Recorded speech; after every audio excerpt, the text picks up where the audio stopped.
Well, more than 1.5 million people have fled Ukraine as Russian forces carry on their invasion of the country. UNICEF spent the last 2 days using 6 trucks to transport 62 tonnes of humanitarian supplies from Copenhagen into Lviv, Ukraine. The first aid delivery into the town. Well, joining us live from Lviv now is the UNICEF Australia spokesperson, James Elder. James, good evening where you are. Can you just give us a report on the situation on the ground from what you've been able to gather so far? Yeah, hi. Good evening. Good morning, Peter. Look, it's absolutely harrowing. Where I am is just a stream of sorrow and sadness as people flee. Every one of them has either been living in a bunker or spent days in freezing conditions to get to this point of having to flee their homes. But of course, so many more, whilst we speak, are in the line of fire, are in bunkers. I spoke to a mother who explained when she'd been there, she would sleep over her child, not for warmth, but as an added layer of protection, if you will, from the bombardments. So it's horrendous. It's unimaginable, Peter, and it's ongoing and escalating.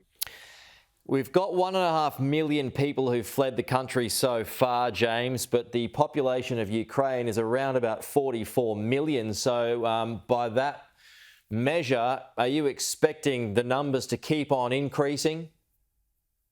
Yeah, unfortunately, yes. There's no other way to look at it. This is the fastest growing refugee crisis in Europe since World War II. The numbers don't stop. I was at the border of Poland yesterday, and whether it's an 80-year-old pushing a pram or families holding their kids, it is a flood of people leaving, and with so many who can't and are trying to leave, I don't know how bad it can get. I shudder to think, Peter. Think Syria. It's unabated at the moment, and it will be that way until the missiles stop. How are things at the border, James? I mean, how long is it taking people to get across? It's better. There's no doubt. I was there a week ago and it was 50 Ks of vehicles and some people starting their walk from that far. I was there yesterday.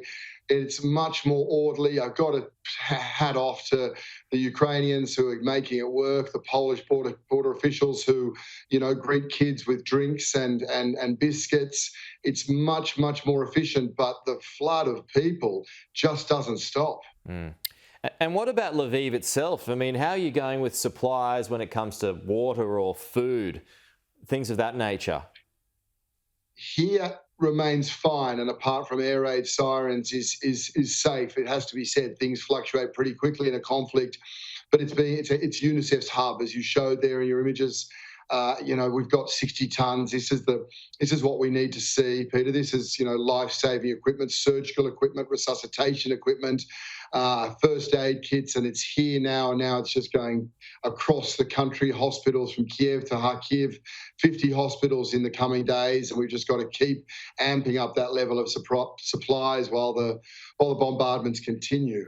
Okay, that's James Elder. He's Australia's spokesperson for UNICEF, speaking to us live from Lviv in Western Ukraine. James, thanks for your time.